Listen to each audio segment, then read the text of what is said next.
Very good morning. Previous lecture में हमने बात की थी section 97, section 98, section 99 and section 100 की।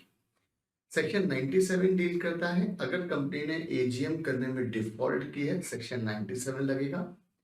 सेक्शन 98 कब लगेगा? अगर impracticable to call any other general meeting other than AGM impracticable to call है तो सेक्शन 98 लगेगा। दोनों में से कोई भी मीटिंग नहीं करी, डिफॉल्ट है, तो वहां पर सेक्शन 99 लगेगा, जिसमें 1 लाख रुपए तक का फाइन है कंपनी एवरी ऑफिसर पे, और इन case of continuing default 5000 rupees का फाइन है। और अगर आपकी कंपनी को कोई ऐसा मैटर डिस्कस करना है जिसके लिए आप एजीएम के लिए वेट नहीं कर सकते, then in that case section 100 will apply, that is extraordinary general meeting. चलिए नेक्स्ट डिस्कशन जो है हमारा वो बात करेगा यार सेक्शन 101 के लिए। एंड सेक्शन 101 डील करता है नोटिस ऑफ जनरल मीटिंग। यहां पर लिखा है notice of meeting, it means हम बात करेंगे सब नोटिस ऑफ जनरल मीटिंग। आपकी कंपनी को कभी भी मीटिंग बुलाना है, आपको उसके लिए मेंबर्स को क्या देना पड़ेगा? एक नोटिस देना पड़ेगा। कंसेप्ट पकड़ने की कोशिश करें, कंसेप्ट क्या है? तो लॉ ने बोला है आपकी कंपनी की जो भी जनरल मीटिंग की डेट होगी, राइट, आपको उसके पहले एटलीस्ट 21, अब यहां पर एक वर्ड है जिसको हम बोलेंगे क्लियर डेज।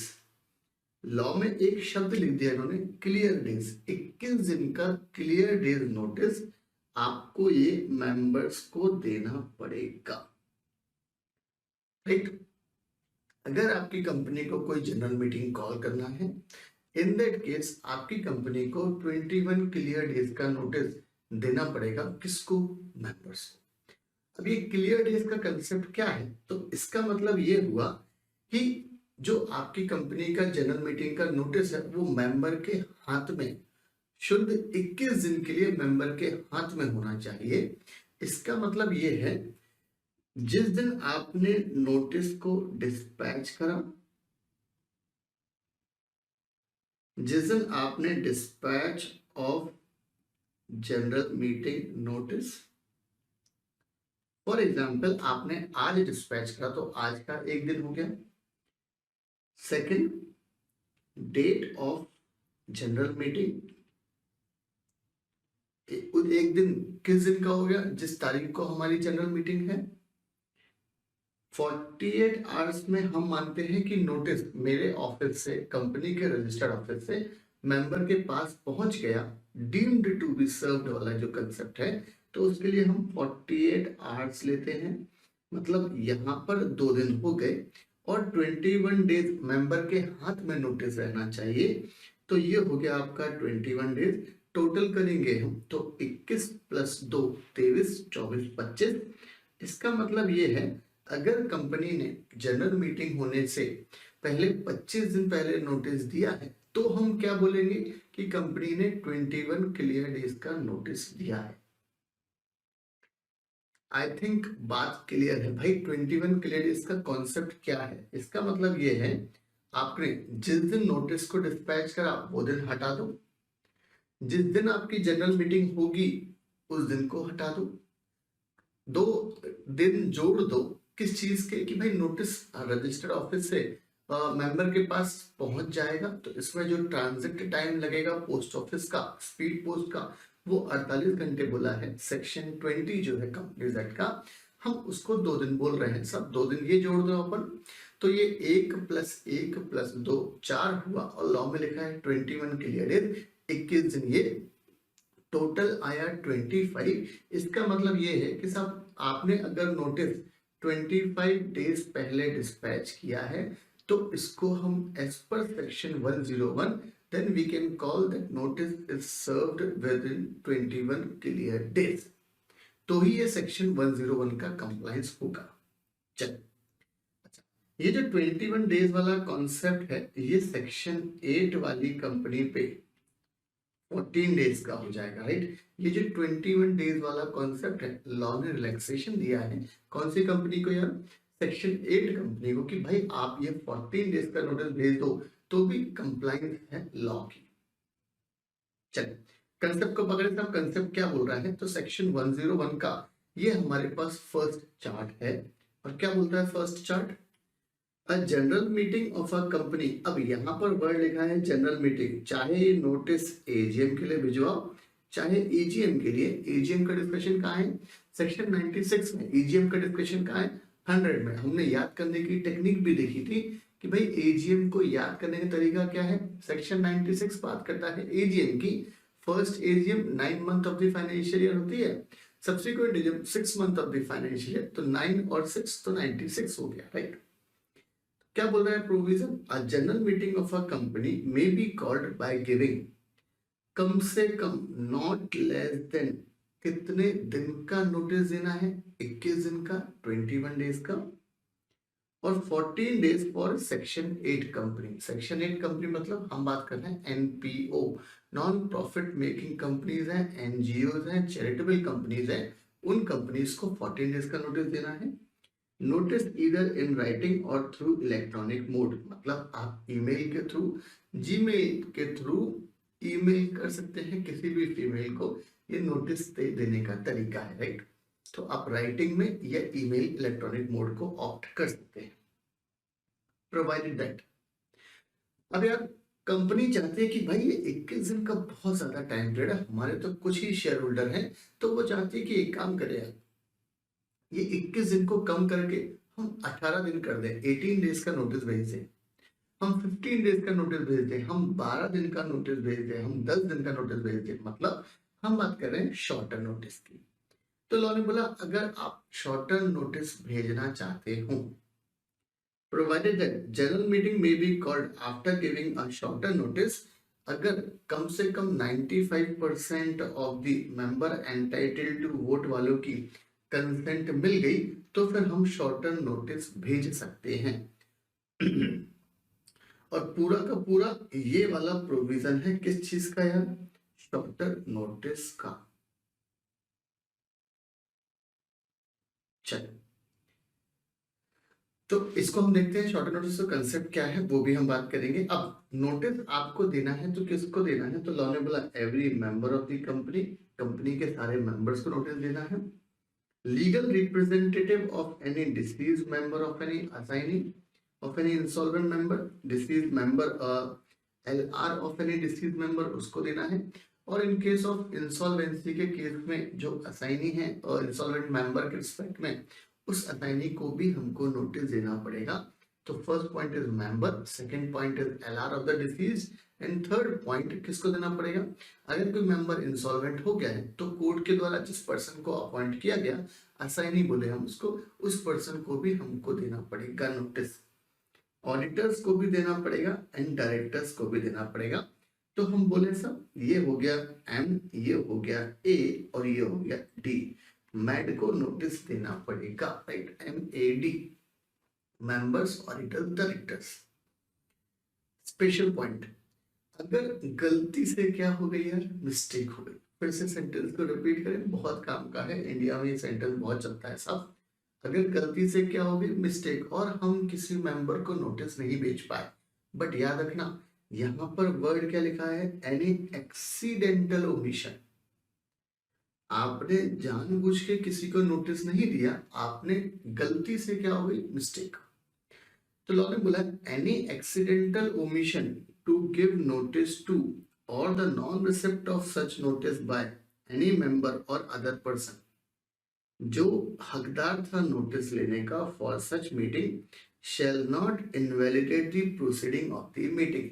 वो मेंबर आके शोरगोल करके, सब वो मेंबर आकर जिसको नोटिस नहीं मिला वो भी गलती से, राइट, वो पर्सन इनवैलिडेट नहीं कर सकता हमारी जनरल मीटिंग को, राइट। तो उन्होंने क्या बोला, कोई भी एक्सीडेंटल होगी, ये कब किसको प्रूव करना पड़ेगा, कंपनी को प्रूव करना पड़ेगा कि सर ये एक्सीडेंटल मिस्टेक है, हमने डेलिबरेटली ये मिस्टेक नहीं की है। चल इंपॉर्टेंट कॉन्सेप्ट। अब हम बात करें शॉर्टर नोटिस की कि भाई आपको शॉर्टर नोटिस भेजना है तो उसके लिए कॉन्सेप्ट क्या है। तो उन्होंने बोला provided a general meeting may be called after giving shorter notice then that specified in this subsection if consent in writing or by electronic mode in accordance thereto। First point. अगर हम बात करें annual general meeting की, अगर हम किस चीज की बात करें यार, एजीएम की बात करें, by not less than 95% of the member entitled to vote thereat, कितने मेंबर बोले हाँ तो ही हम नोटिस, शॉर्टर नोटिस दे सकते हैं। लॉ ने बोला इन केस ऑफ एजीएम, आपकी कंपनी को एजीएम करवाना है और उसके लिए आप चाहते हैं कि यार हम 21 क्लियर डेज से कम करके हम 17 डेज का नोटिस दे। लॉ ने बोला दे दो, कोई दिक्कत नहीं है, बट याद रखना आपको अप्रूवल लेनी पड़ेगी 95% of the member those who are entitled to vote. और मैंने प्रीवियस लेक्चर में भी कहा था भाई ये शब्द जो है ना एंटाइटल्ड टू वोट, ये सेक्शन 106 को कैच करेगा। सेक्शन 106 में 3 सिचुएशंस दी गई हैं। कौन कौन सिचुएशंस हैं हम पढ़ेंगे आगे लेक्चर, फिर भी एक बार बात कर ले। अगर मेंबर ने कॉल मनी का पैसा नहीं दिया, इन दैट केस वो वोट डालने का अधिकार खो चुका है। सेकंड वन, अगर कंपनी को और कोई अमाउंट रिकवर करना है, डेटर क्रेडिटर रिलेशनशिप है बिटवीन मेंबर एंड कंपनी, नहीं दे रहा है पैसा, तो वो अमाउंट तो वोट डालने का अधिकार नहीं है उसको। थर्ड केस क्या है, अगर कंपनी ने लॉफुली लीगल लीन एक्सरसाइज कर दी है, इन 3 केस में मेंबर को वोट डालने का ही is not entitled to vote as per section 106।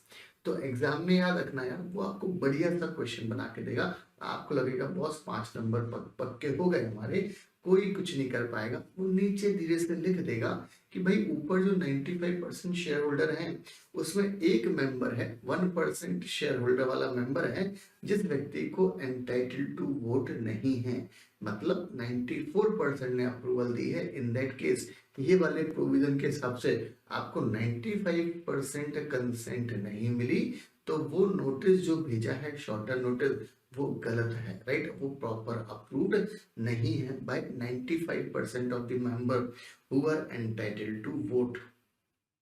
ये चीज इंपॉर्टेंट है। चलिए, in case of any other general meeting, मतलब ये तो हमने बात कर दी किसकी, ये हमने बात कर दी अपने एजीएम की, तो ये बात कर दी फिर अपन ने ईजीएम की। अब ईजीएम में क्या बोल रहा है वो, दो अलग अलग चीजें हैं। अगर कंपनी शेयर कैपिटल वाली है या company not having share capital, part को हमने डिवाइड कर दिया।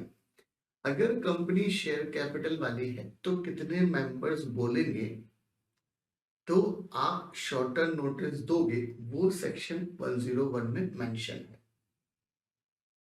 ध्यान से, इन्होंने क्या बोला है, majority in number of member entitled to vote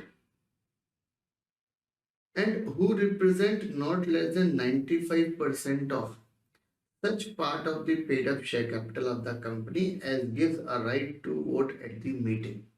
इसका मतलब ये हुआ, अगर इस वाले पॉइंट को हम एक पर्टिकुलर एग्जाम्पल के थ्रू समझे तो कंसेप्ट क्या होगा। फॉर एग्जाम्पल मेरी कंपनी में 1000 मेंबर्स हैं। मेरी कंपनी में कितने मेंबर्स हैं यार, मेरी कंपनी में 1000 मेंबर्स हैं और ये 1000 मेंबर्स फॉर एग्जाम्पल ये 1 लाख रुपीस की paid up share capital hold करते हैं, ये मेरी हो गई शेयर कैपिटल। तो लॉ ने क्या बोला, मेजॉरिटी, यहां हम इसको 1000 को 100 कर लें। मेरी कंपनी में 100 मेंबर हैं और ये 100 मेंबर कितने रुपए की कैपिटल होल्ड करे हैं, 1 लाख रुपए की कैपिटल होल्ड करें शेयर की।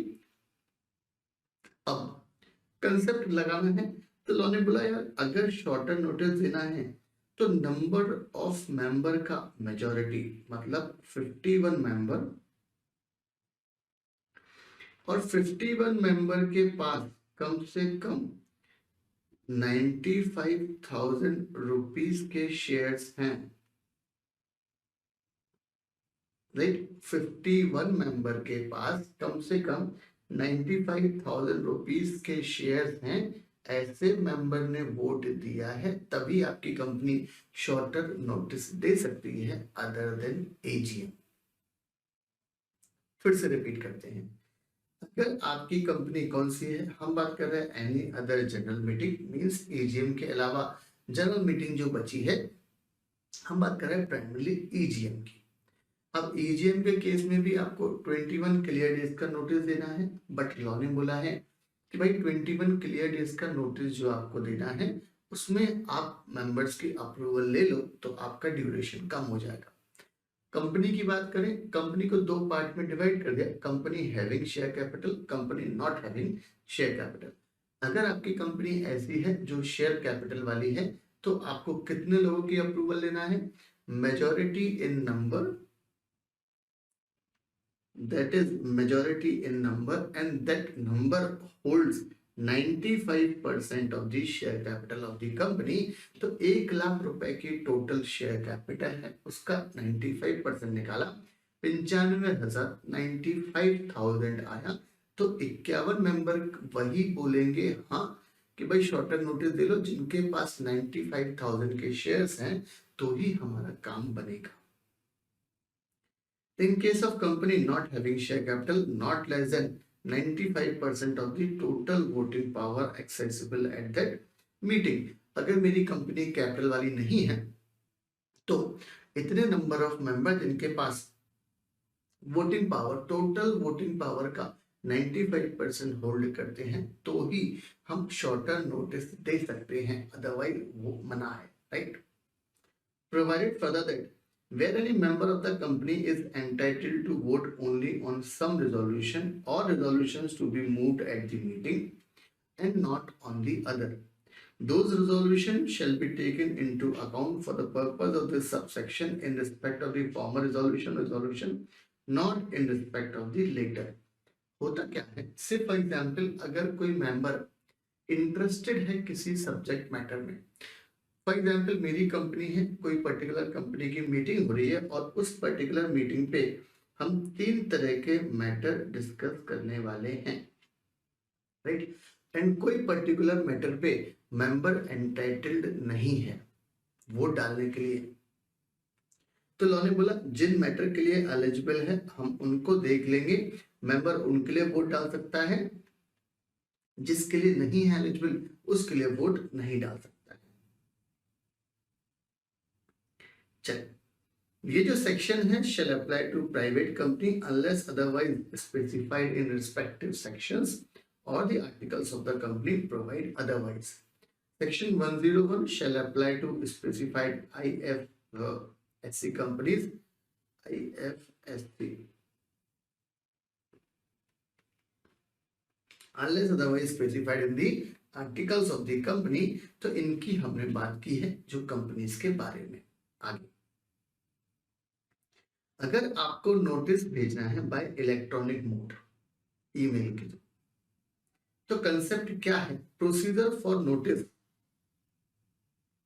Procedure for notice giving bye electronic mode. अगर आपको नोटिस देना है इलेक्ट्रॉनिक मोड के थ्रू, अ company may give notice through electronic mode. अब मीनिंग क्या है इलेक्ट्रॉनिक मोड का? तो उन्होंने बोला the expression electronic mode means any communication sent by a company through its authorized or secured computer program। आपने ऐसा नहीं साहब सिर्फ ईमेल से काम बन जाएगा ना, आपने जीमेल पे एक ईमेल आईडी क्रिएट कर लिया फलाना फलाना company@gmail.com, ऐसा नहीं होगा। आपको एक प्रॉपर सिस्टम डेवलप करना पड़ेगा, वो सिक्योर्ड होना चाहिए। Secured computer program which is capable of producing confirmation and keeping records of such communication addressed to the person entitled to receive such communication at the last electronic mail address provided by the member। सीधी बात है भैया, electronic mode वो है जो secured है, जो आपको एक कंफर्मेशन दे। आपने ईमेल भेजा, यहाँ से आपको कंफर्मेशन मिल गई कि अब आशीष गुप्ता जी को ईमेल मिल चुका है, राइट। ये कंफर्मेशन भी मिलना चाहिए आपको। Procedure for notice giving by email, first point, modes permitted for sending notice। क्या क्या तरीका है? A notice may be sent by email as a text। आप चाहो तो सब email as a text मतलब क्या है कि भैया ये हमारा फॉर एग्जाम्पल ईमेल है, ये हमारे 2 की लाइन है, ये हमारी सब्जेक्ट मैटर की लाइन है, और यहाँ CC या BCC की बात करें और ये हमारा पूरी बॉडी है जहां पर हम लिखते हैं डियर सर फलाना फलाना यहाँ पर हम लिखते हैं। तो लॉ ने बोला आप चाहो तो ये पर्टिकुलर जगह में एज अ टेक्स्ट डाल दो कि भाई हमारी कंपनी की मीटिंग होने वाली है, मीटिंग इस तारीख को होगी, मीटिंग इस तरह होगी, ये भी पॉसिबल है। या आप चाहो तो as a attachment to an email भी डाल दो, आप अटैचमेंट भी लगा दो वहां पर, राइट, ये भी अलाउड है। या नोटिफिकेशन प्रोवाइडिंग इलेक्ट्रॉनिक लिंक और uniform resource locator for accessing such notice, आप एक लिंक भी अटैच कर सकते हो जो किसी सर्वर पर होगी और वहां पर आपकी नोटिस का डिस्क्रिप्शन होगा, that is also allowed. Email to whom, अरे भाई ईमेल किसको करोगे, किसको करोगे आप, तो सिंपल चीज है, the email address shall be address to the person entitled to receive such email, means he should be a member of the company as per the records of the company. Company के record से हम पता लगा पाए कि भैया फलाना व्यक्ति एलिजिबल है नोटिस लेने के लिए। और as provided by the depository, भैया भारत में दो डिपॉजिटरी हैं, एक है एनएसडीएल, एक है सीडीएसएल। अगर डिपॉजिटरी ने आपको रिकॉर्ड्स में दिया है, नॉर्मली इलेक्ट्रॉन लिस्टेड कंपनी के केस में आपको इंफॉर्मेशन तो डिपॉजिटरी से ही मिलने वाली है। Opportunity to member to register and update email address, आपको आपकी कंपनी को आपके मेंबर्स को साल में एक बार अपॉर्चुनिटी देनी पड़ेगी कि भैया आपका जो फ्री में आपने ईमेल नया बना लिया है आपने, राइट, वो आप हमारे पास अपडेट करा लें। एग्जाम में एमसीक्यू सवाल आ सकता है कि जो अपॉर्चुनिटी है to update their email address by the member, ये हम साल में कितनी बार देंगे। Opportunity to member to register and update email addresses. The company shall provide an advance opportunity at least once in a financial year. Financial year में एक बार to the members to register their email addresses and to update their email addresses. और आप उनको update कर सकें ये आपको देना पड़ेगा इंफॉर्मेशन, राइट। साल में एक बार, ध्यान रखना एमसीक्यू क्वेश्चन आ सकता है।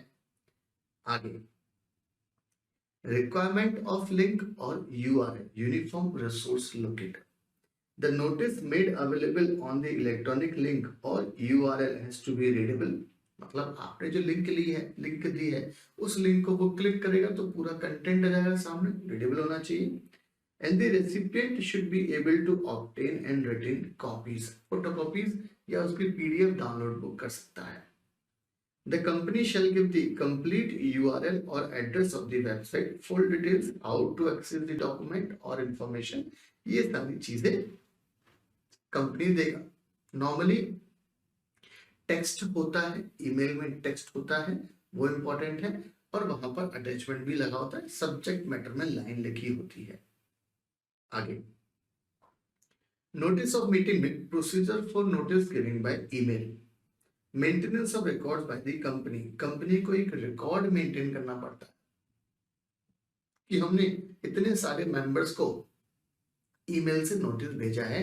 बेसिकली ये सब कुछ इलेक्ट्रॉनिक मोड में होता है, तो वहां पर एक कॉपीज तो मिल जाती है, record copy, right.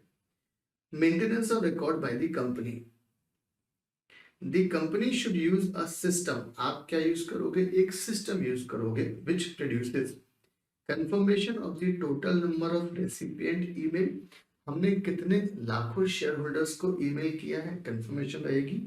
And record of each recipient to whom notice has been sent, आपको हर एक रेसिपिएंट का रखना पड़ेगा रिकॉर्ड जिसको नोटिस आपने भेजा है। A copy of such records, any notices of any failed transmission, subsequent resending shall be retained by the company.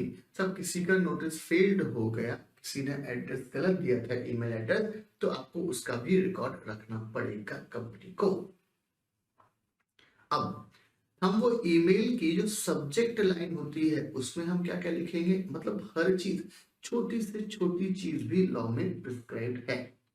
तो उन्होंने क्या बोला है, the subject in the email shall state, क्या क्या लिखा रहेगा उसमें, भाई कंपनी का नाम क्या है वो मेंशन रहेगा, name of the company, notice का टाइप क्या है, कौन से टाइप की मीटिंग है वो बताओ भैया, एजीएम है, ईजीएम है, उसकी इंफॉर्मेशन दो आप हमें। Place and date on which the meeting is scheduled, और किस तारीख को वो मीटिंग होने वाली है, ये इंफॉर्मेशन भी आपको हमको देना है।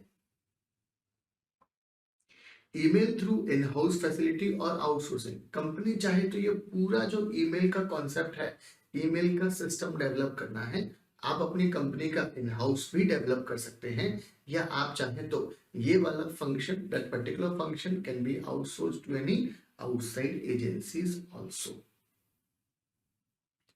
The company may send a email through in house facility, in house facility मतलब आपने अपनी कंपनी के अंदर ऐसा सिस्टम डेवलप कर लिया है to send the notice of general meeting, or its registrar and transfer agent एक इंटरमीडियरी होता है सेबी में, जिसको हम बोलते हैं RTA, registrar and share transfer agent होता है, राइट, उसको उसके फैसिलिटी ले सकते हैं हम। और any third party agency providing bulk email facility as may be authorized by the company, या कोई थर्ड पार्टी है जो बल्क एसएमएस वाला कंसेप्ट चलता है, या बल्क ईमेल वाला, मार्केटिंग वाले जो होते हैं बेसिकली, हम उनकी थर्ड पार्टी एजेंसीज की भी सर्विसेज अवेल कर सकते हैं। आगे, opportunity to member to download software if notice is sent in the form of non-editable attachment means PDF format to email, such attachment shall be in the PDF format। PDF format में कोई नया मतलब क्रांतिकारी लेकर आना, PDF format तो simple काम बन जाएगा। In a non editable format, editable format में नहीं होता, सब PDF भी एडिटेबल हो जाती है। Together with the link or instructions for receipt of downloading relevant version of the software, अगर कोई सॉफ्टवेयर वगैरह डाउनलोड करना पड़ा for the purpose of downloading that particular notice, then you need to provide instructions also। In that case मतलब अगर कोई software वगैरह provide करना पड़ा तो वो नोटिस डाउनलोड करने के लिए तो वो सॉफ्टवेयर के बारे में इंफॉर्मेशन भी आपको मेंशन करनी पड़ेगी। Failure in transmission not to affect the company obligation, the company obligation shall be satisfied when it transmit the email, company की जिम्मेदारी खत्म जैसे ही उसने ईमेल भेज दिया। The company shall not be held responsible for a failure in transmission beyond its control। Company को prove करना पड़ेगा, सर हमारा सिस्टम बढ़िया, हमारा सब कुछ बढ़िया, हमारा सर्वर भी काम कर रहा है, अब ऊपर वाले की गलती है साहब, हमारी कोई गलती नहीं है। आपको प्रूव करना पड़ेगा कि जो भी एरर हुई है सब ये एरर हमारे कंट्रोल में नहीं है। एक्ट ऑफ गॉड बोले, if a member fails to provide or update relevant email address to the company, अरे भाई मेंबर ने नहीं दिया अपना ईमेल एड्रेस, गलत दिया साहब ईमेल एड्रेस, और to the depository participant as the case may be, the company shall not be default for not delivering notice via email. वैसे अगर देखें हम तो भाई ईमेल नॉर्मली जो भी देगा वो सही देगा, क्यों? क्योंकि ईमेल एड्रेस पर आपका कॉन्ट्रैक्ट नोट, अगर आप ट्रेड करते हैं स्टॉक मार्केट में, तो जो भी कंपनी का आपने ट्रेड करा या आपने कोई शेयर्स की डिलीवरी ली है, जो भी कम्युनिकेशन है, कि भाई वो सारी चीजें आजकल ईमेल पर ही आती हैं। Notice to be placed on the website, the notice of general meeting shall be simultaneously, हाथों हाथ जैसे ही नोटिस दिया आपको अपनी कंपनी की वेबसाइट पर भी चिपकाना है, या और कोई website as notified by the, या और गवर्नमेंट, आपको ये ध्यान में रखना है, राइट। तो ये हमारा ओवरऑल पूरा का पूरा 3 चार्ट में नोटिस ऑफ जनरल मीटिंग का डिस्कशन है। चलो भाई थ्योरी पार्ट की तरफ चले, कंसेप्ट क्या है वो इंपॉर्टेंट है हमारे पास में। Length of notice, content of notice और नोटिस टू होम। सेक्शन कौन सा आया? 101। इन्होंने बोला any general meeting may be called by giving at least, कम से कम, जब भी ये लॉ में वर्ड लिखा हो एटलीस्ट, मतलब इससे कम तो हमको बात करनी ही नहीं है। एटलीस्ट मतलब कम से कम 21 दिन का क्लियर डेज का नोटिस देना है। Where notice of general meeting is sent by post, अगर आपने पोस्ट के थ्रू भेजा तो आपको 48 आवर्स उसमें जोड़ने पड़ेंगे, मतलब ये मानिए डीम टू बी सर्व्ड होगा। It shall be deemed to be served at the expiration of 48 hours after the letter containing the same is posted. हम मान लेंगे सब 48 घंटे में मेंबर को मिल जाएगा ये नोटिस बाय पोस्ट. अब part of the day on which the notice is deemed to be served on the member cannot be added to the part of the day at the time of the general meeting. आप ऐसा नहीं बोलोगे कि sir हमने सुबह 10 बजे notice भेज दिया तो हम सुबह 10 बजे से काउंट करेंगे अगले 10 बजे का ना, वो पर्टिकुलर डेट आपको आज तो इग्नोर करनी है. Each of the 21 days must be full and complete days, right? मतलब सिर्फ फॉर एग्जाम्पल आपने बोला सर 17 जनवरी 2022 को हमने सुबह 10 बजे से भेजा, तो ये 17 तारीख को पूरा ही इग्नोर करना है जब हम 21 क्लियर डेज काउंट करेंगे. आप ये सुबह 10 बजे से 18 तारीख के 10 बजे तक एक दिन को काउंट नहीं कर सकते. The day on which notice is deemed to be served on the member and the day of general meeting have been addition to the notice of 21 days.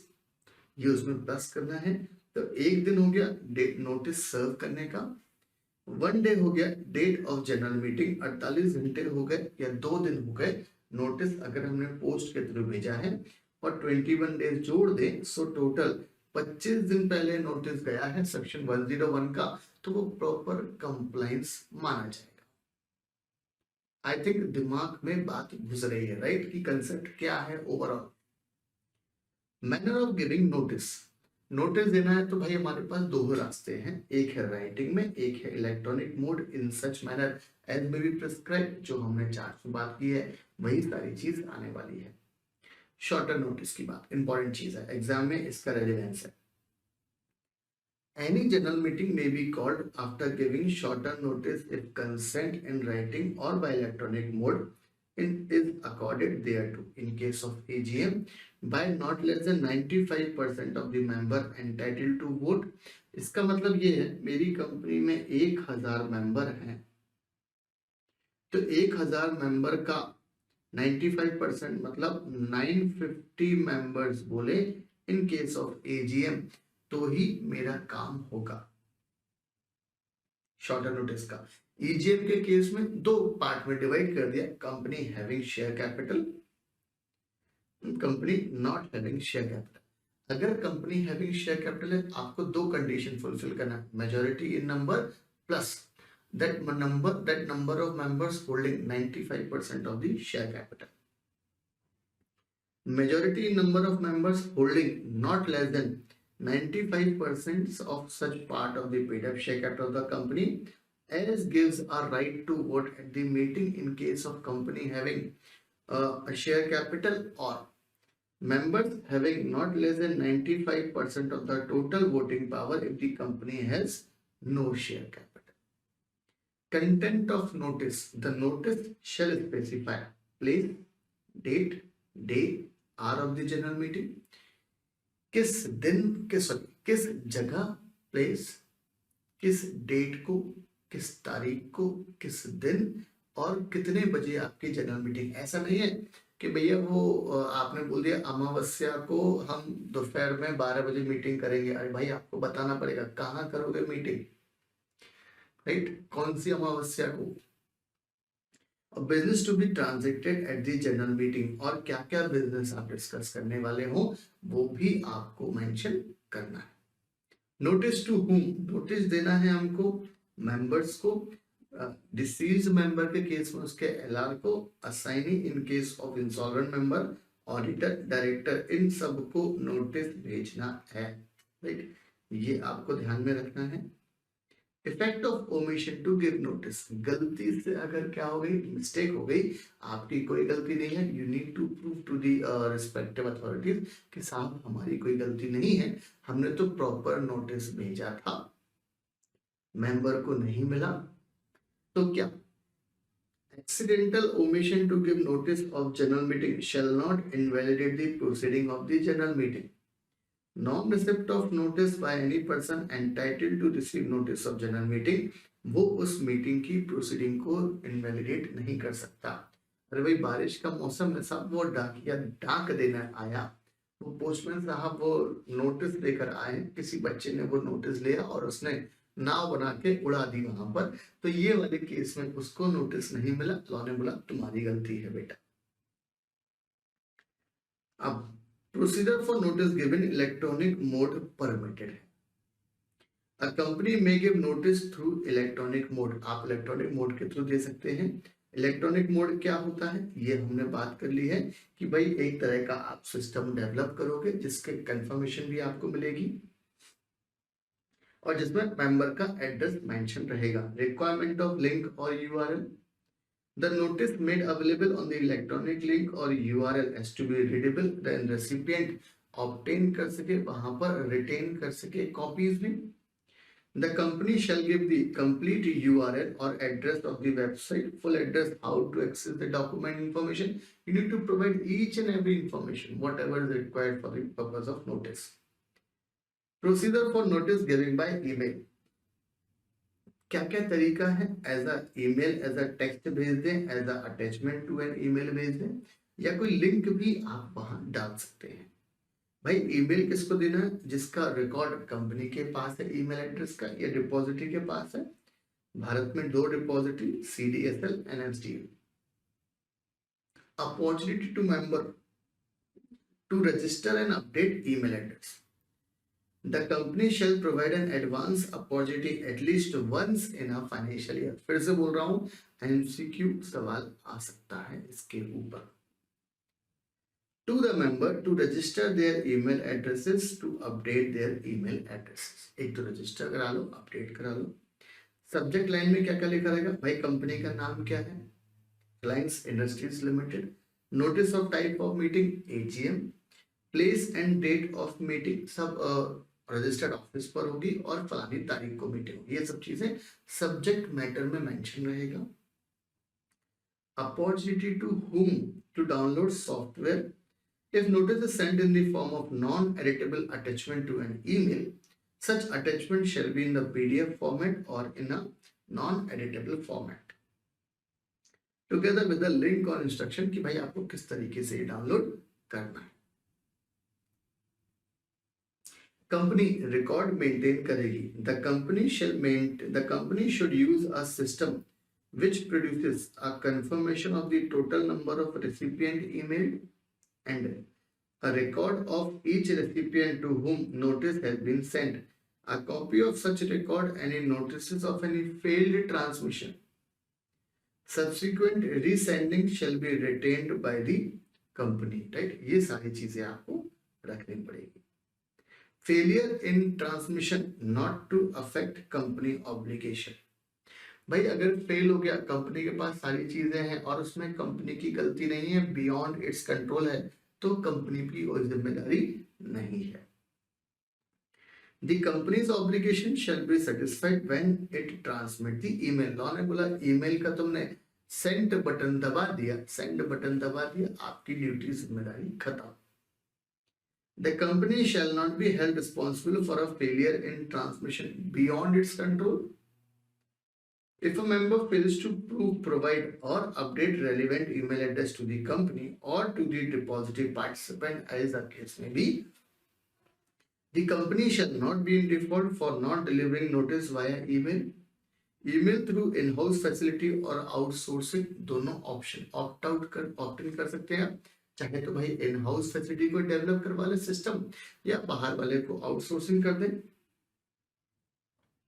In house facility ले लें, registrar transfer agent की help ले सकते हैं, third party की help, bulk email services जो provide करते हैं उनकी हेल्प भी आप ले सकते हैं। नोटिस को जनरल वेबसाइट पर डालना है, आपकी वेबसाइट पर या कोई गवर्नमेंट ने वेबसाइट बताई है उस वेबसाइट पर आपको ये इंफॉर्मेशन देनी है। चलिए, पूरा का पूरा सेक्शन 101 हमने कंप्लीट कर लिया है। राइट, आपको ये सारी चीजें ध्यान में रखनी है जब भी नोटिस ऑफ जनरल मीटिंग का जिक्र होगा एग्जाम में। राइट, प्रैक्टिकल लाइफ में भी ये बहुत काम में आती है। चलिए, अब कुछ सवाल जवाब की बात कर लें। पास्ट एग्जामिनेशन क्वेश्चन जो आए हैं एग्जामिनेशंस के, हम उनकी बात कर लें। Dev Limited issued a notice for holding a AGM on 7th November 2014। 7 नवंबर को नोटिस दिया गया। The notice was posted to the members on, और नोटिस कब पोस्ट किया हमने? 16 तारीख को। जनरल मीटिंग 7 तारीख की है, नोटिस कब पोस्ट करा? 16 तारीख को। Some members of the company allege that company has not complied with the provision of Companies Act 2013 with regard to the period of notice, and as such the meeting was not validly called. Referring to the provision of Companies Act, decide whether the meeting has been validly called. क्या meeting proper बुलाई गई है? चले भाई calculate करें हम अपना। देखो यार, एक तो 7/11/2014 इस दिन को हटा देंगे, ये है डेट ऑफ जनरल मीटिंग। 16/10/2014 ये है डिस्पैच, इसको हटा दिया। तो मतलब हमको काउंट कहां से करना है यार? 17/10 से लेकर 6/11 तक। चलो 17, 18, 19, 20 4 दिन तो ये हो गए हमारे पास। फिर 21 अक्टूबर से लेकर 30 अक्टूबर 10 दिन वो, और 11 दिन 31 अक्टूबर होगा।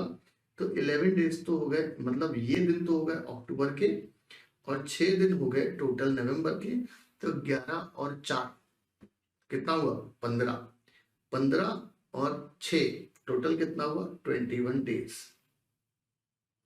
अब ये 21 डेज में से आपको 2 दिन नोटिस सर्व्ड का भी हटाना है एज पर सेक्शन 20। तो ओवरऑल 19 डेज का नोटिस गया है। Is there any shortfall in the number of days? Yes भैया, 2 दिन का शॉर्टफॉल है। क्या शॉर्टफॉल को कंडोन कर सकते हैं? अप्रूवल लेनी पड़ेगी। देखो इस तरीके से आपको सॉल्व करना है। लिखे वहां पर date of holding the AGM 7 November, dispatch ये है, डेज टू बी एक्सक्लूडेड 1 2 3, 2 दिन सर्विस का मानेंगे, राइट। याद रखना आपको इस तरीके से प्रेजेंटेशन देना है एग्जाम में कि भाई आपको कैसे आंसर को प्रेजेंट करना है। बहुत लोग क्या करते हैं, सिंपल मन में कैलकुलेशन करा और उन्होंने पता है कि आप तो जब भी आंसर दें आप ये सोच के आंसर दें कि जो एग्जामिनर मेरी कॉपी चेक कर रहा है वो एक छोटा बच्चा है, उसको सब कुछ बताना पड़ेगा कि बेटा ऐसे नहीं ऐसे काम होता है, तभी वो आएगा। जैसे इस वाले क्वेश्चन में हमने बताया है कि भाई आपकी एजीएम की डेट ये है, हमने बताया सब date of dispatch of notice ये है, और कौन कौन से दिन को एक्सक्लूड करना है वो हमने बताया है। तो ओवरऑल 19 डेज की नोटिस की बात है। अच्छा, नोटिस रिक्वायर्ड 21 डेज है, तो शॉर्टफॉल हो गया 2 दिन का। और क्या हम इसको कर सकते हैं? यस, अगर 95% of the member entitled to vote, AGM के केस में सिर्फ मेंबर का 95% हमको लेना है, हमारा काम बन जाएगा। तो ये एक क्वेश्चन 5 नंबर का एग्जाम में इंपॉर्टेंट है, आ सकता है। और इसी तरीके के क्वेश्चन आते हैं, आपको सॉल्यूशन जो होगा वो आपको ऐसे ही करना पड़ेगा। XYZ Limited called its AGM meeting on 28th September 2014. ठीक है। The notice of the meeting was posted on 6th September 2014. भाई देखो यार, 6 सितंबर 2014 ये दिन को एक्सक्लूड कर दो। 28 सितंबर 2014 that day also to be excluded। तो रिमेनिंग डेज कहाँ है? यहाँ से 7/9/2014 से लेकर 27/9/2014, तो 7 8 9 10 4 दिन तो हो गए 10 दिन तक, और 17 दिन हो गए ये हमारे पास। 17 और 4 हो गया 21 डेज, और 2 दिन हमने कहे के हटाए नोटिस के, डीम टू बी सर्व्ड के। तो ये भी 19 डेज का कॉन्सेप्ट है। देखो ध्यान से, कैलकुलेशन करने का बहुत सिंपल तरीका है। जो ये तरीका है आप ये वर्किंग नोट में एग्जाम में बता सकते हैं, कोई दिक्कत नहीं है। तो भाई 2 दिन का शॉर्टफॉल है, 21 डेज का है, रिक्वायर्ड 21 और 19 डेज का है, रिक्वायर्ड 21 डेज होता है। क्या ये कर सकते हैं क्या? यस।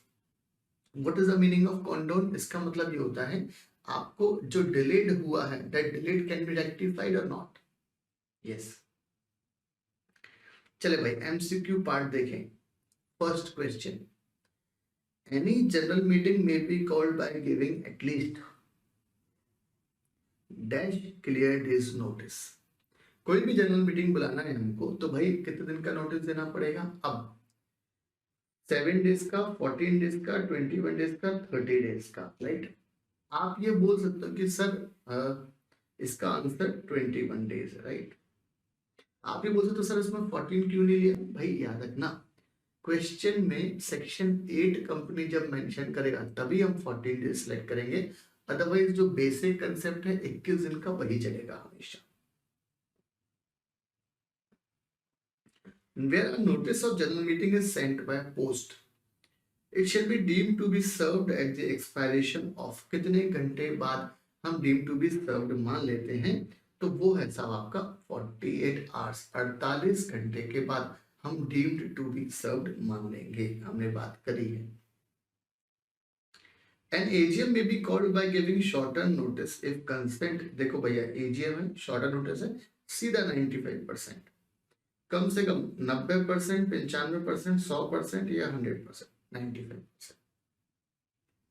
फोर्थ, आपकी जो गलती हुई है, गलती से मिस्टेक हुई है, वो क्या होना चाहिए? एक्सीडेंटल। लॉ में शब्द क्या लिखा है?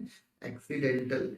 Deliberate, accidental, planned, strategic. Accidental होगा तभी आपकी मीटिंग प्रॉपर मानी जाएगी। 5वां सवाल, The company shall provide an advance opportunity at least dash to the member register their email address and locate। कहा था मैंने MCQ क्वेश्चन आ सकता है भाई, कंपनी मेंबर को कितनी बार मौका देगा अपना ईमेल एड्रेस अपडेट कराने का? तो लॉ ने बोला है भाई साल में एक बार, right? Once in a financial year. Exam में बेटा वो कैलेंडर ईयर भी लिख सकता है, right? Once in a financial year, once in a financial year. Second option once in a calendar year, once in a quarter, once in a month, तो दिक्कत हो जाएगी। याद रखना once in a financial year.